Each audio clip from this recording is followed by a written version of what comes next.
Olá, bem-vindos ao Saúde Só por Hoje, o programa que se preocupa com o seu bem-estar físico, mental e emocional para que você pense na sua saúde um dia de cada vez.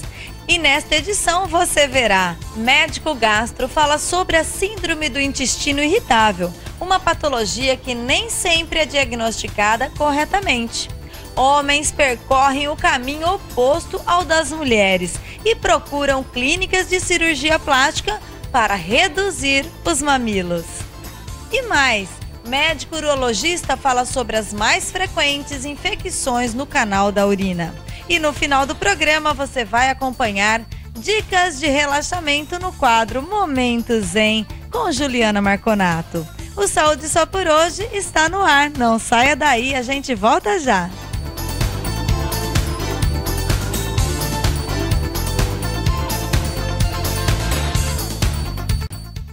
Síndrome do intestino irritável. Você já ouviu falar sobre isso? Você sabia que alterações psicológicas como depressão e ansiedade são mais frequentes em pacientes com este tipo de síndrome? Médico gastroenterologista fala sobre patologia com a repórter Andresa Palanca da Câmara Municipal de Araraquara. Veja. O convidado de hoje é o Dr. Jorge Zebeide. Ele é médico gastro e ele vai falar pra gente sobre a síndrome do intestino irritável. A síndrome do intestino irritável também é uma doença de origem psicossomática dos dias de hoje. A gente antigamente nem ouvia falar disso, né? E às vezes o doente fala, doutor, o que é isso? Eu nunca ouvi falar dessa doença. O que é a síndrome do intestino irritável? É uma alteração do funcionamento do intestino de origem psicossomática. Também, como a gastrite foi tema do outro programa, ela está relacionada com o estresse do dia a dia. E estresse do dia a dia não significa grandes coisas. Às vezes a gente está preocupado, hoje a gente está preocupado que não tem dinheiro para trocar o celular. Já é um motivo para estressar. Parece besteira, mas é verdade. Ou então porque a esposa quer trocar o sofá.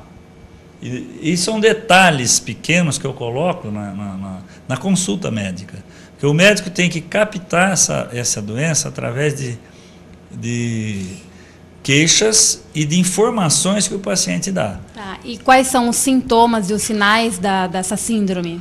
Os sintomas da síndrome do intestino irritável, eles variam desde diarreia, constipação, aí o paciente fala, doutor, como é que pode dar diarreia e constipação? Pode, porque é a motilidade do intestino. Então, pode dar dor abdominal, pode dar aquela sensação de gases, de peso. São sintomas que não são típicos, são atípicos. O médico que tem que estar atento para fazer o diagnóstico dessa doença. Por quê?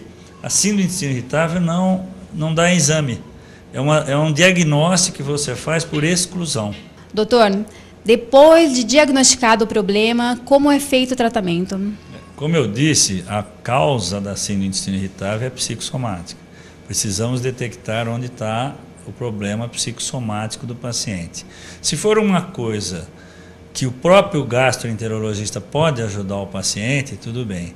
Às vezes é muito importante frisar que às vezes nós temos a necessidade da ajuda de um especialista, um psiquiatra, às vezes. E o doente às vezes reluta, e o psiquiatra, eu queria aproveitar a oportunidade para tirar esse mito que quem vai em psiquiatra está louco, não é nada disso. O psiquiatra veio para ajudar as nossas necessidades do mundo moderno também. Tanto é que antigamente só ia em psiquiatra quem estava muito deprimido ou muito surtado. Hoje vai em psiquiatra quem está tenso, quem está ansioso, quem está depressivo. E o tratamento principal da síndrome do intestino irritável, na maioria das vezes, é o psiquiatra. O gastro, ele entra com tratamento sintomático. Existem medicamentos hoje específicos para a síndrome do intestino irritável que eles regulam a movimentação do intestino. Além disso, óbvio, uma dieta importante, rica em fibras, para que as fezes saiam modeladas. Aproveitando a oportunidade, existe uma dificuldade da população entender o que é um intestino regulado. O médico pergunta, seu intestino é bom? Doutor, é ótimo, é um reloginho, funciona às 7 horas da manhã todo dia. Isso não é o suficiente para você falar que o intestino é bom. Intestino bom você tem que ver a característica das fezes. Você pode até evacuar de 2 em 2 dias, desde que as fezes tenham volume, sejam lubrificadas e inteiriças. Então, também é importante para o tratamento que o intestino funcione bem. Então, resumido, tratar o emocional, tirar o sintoma com os medicamentos e corrigir a evacuação. Que a síndrome do intestino irritável é uma doença de exclusão. Nunca se deve começar o tratamento antes de se excluir, principalmente o câncer, né? Mas todo mundo tem que fazer prevenção de câncer? Não. Aí talvez um outro programa seria interessante a gente falar sobre câncer coloretal, que o câncer intestinal você tem prevenção já protocolada. Em quem fazer? Um exemplo simples: se alguém tem pai, mãe, irmão que teve câncer na família, você já tem que fazer esse exame mesmo jovem. Se você tem acima de 50 anos, já deve fazer o exame. Não se trata síndrome do intestino irritável antes de excluir todas as doenças de intestino.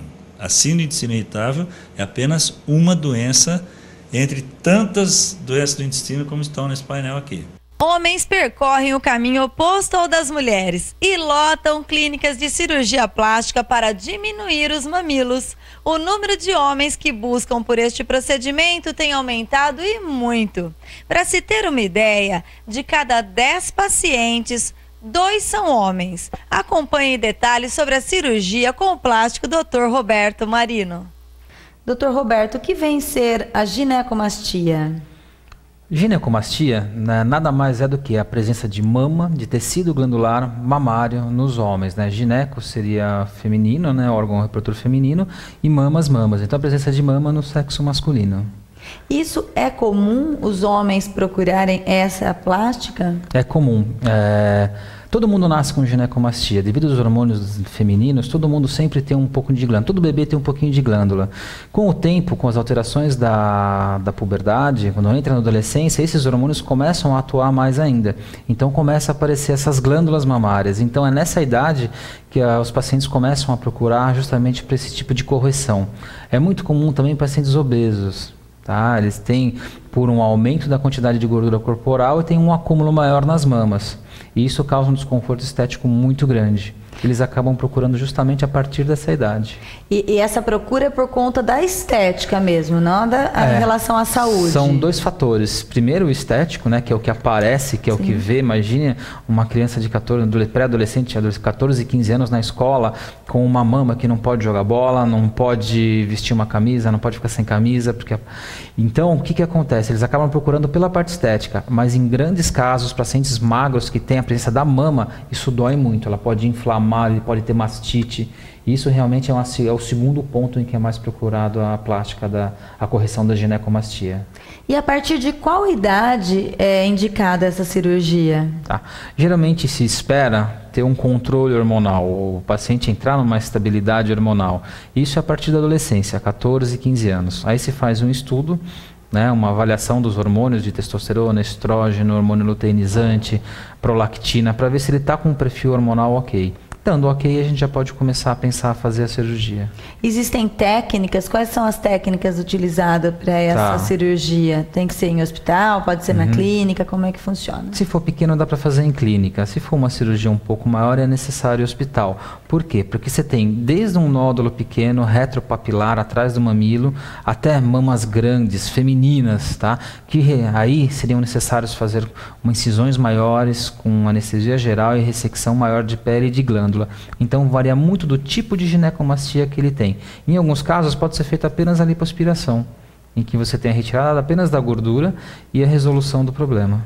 E nesses casos fica alguma cicatriz, já que as pessoas estão preocupadas, os homens estão preocupados também com a estética, né? As cicatrizes, como é que ficam? Uma cicatriz, por menor que seja, ela sempre vai existir. Na lipoaspiração, um orifício de 0,3, 0,4 centímetros, tá? Quando o paciente só tem a glândula retropapilar, um nódulozinho mais ou menos do tamanho de uma azeitona, aí você faz uma incisão apenas embaixo do mamilo e se vai aumentando o tamanho da glândula, essa incisão também vai aumentando, chegando até ficar com um resultado de em T, como se fosse uma âncora, nos casos mais graves, em que você tem ressecção de 200, 300 gramas de glândula mamária por mama. Existe alguma indicação no pós-operatório? indicação de pós-operatório, de cuidados a ser tomados. O pós-operatório é o mesmo do pós-operatório de mama. Então, o que eu recomendo? 7 dias sem mexer os braços, evitar trauma, tá? Além de tomar todas as medicações prescritas, vai ter que realmente usar um modelador, uma cinta, que isso os homens têm um pouco de receio, eles acabam não gostando muito de usar essa cinta, né? Que na verdade é um sutiã modelador para comprimir a cirurgia no lugar, e é depois de 15 dias realmente que a gente começa a liberar para todas as atividades. Mas é fundamental que na primeira semana ele esteja um repouso absoluto. E isso é possível voltar ou não? Após a cirurgia, não há mais perigo de manter esses mamilos? Na maioria dos casos, a recidiva não acontece, ela é muito pouco frequente. Mas em alguns pacientes em que você tem que deixar um pouquinho de glândula mamária atrás do mamilo para evitar que esse mamilo ele retraia, ele grude na parede da musculatura, se esse paciente vier a ter algum desarranjo hormonal ou aumentar de peso, pode ter uma recidiva, mas óbvio que não como da primeira vez. Aí depois de um pequeno procedimento você consegue sanar essa alteração. E depois do intervalo você verá. Médico urologista fala sobre as mais frequentes infecções urinárias. E vai acompanhar também dicas motivacionais no quadro Momento Zen. Não saia daí, o Saúde Só por Hoje volta já.